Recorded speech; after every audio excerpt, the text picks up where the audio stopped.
Hello guys, আসসালামু আলাইকুম। সবাই কেমন আছেন? আশা করি সবাই ভালো আছেন। আমি ভালো আছি আলহামদুলিল্লাহ। তো আমরা বরাবরই আপনাদের সাথে কন্টেন্ট দিয়ে থাকি ফেসবুকে। তো আজকে চলে আসলাম কুল বাগানে। তো এই যে এখানে আমি দাঁড়িয়ে আছি, এই যে আপনার দমদমা চারাঘাটে যে কুল বাগান, এখানে কিন্তু প্রচুর পরিমাণে কুল বাগান। তো আপনার যে কুল বাগানে আপেল কুল, এই যে দেখেন, এগুলো কিন্তু সব আপেল কুল। একটু কাছে আসেন।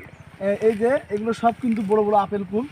তো আপনারা যারা কুল চাষ করেন, তো আসলে অনেকে অনেক কিছু জানেন না বা বোঝেন না। তো অনেক পরিশ্রম করতে হয় এই কুল বাগানে। আমার চারি সাইডটা কিন্তু কুল বাগানে ভরা। তো দেখাচ্ছে, আপনারা দেখার চেষ্টা করব, আরও কিছু আছে। তো যারা কুল বাগানের কাজ করতে চান বা কুল বাগানের বিষয়ে জানা ইচ্ছুক, তো আমাদের সঙ্গে যোগাযোগ করলে কিন্তু আমরা আপনাদের ভালো পরামর্শ দিতে পারবো। এবং দেখেন কুলের সাইজগুলো দেখেন, একটু কাছে নিয়ে এসো। কুলের সাইজগুলো দেখেন, অনেক সুন্দর কুলের সাইজ।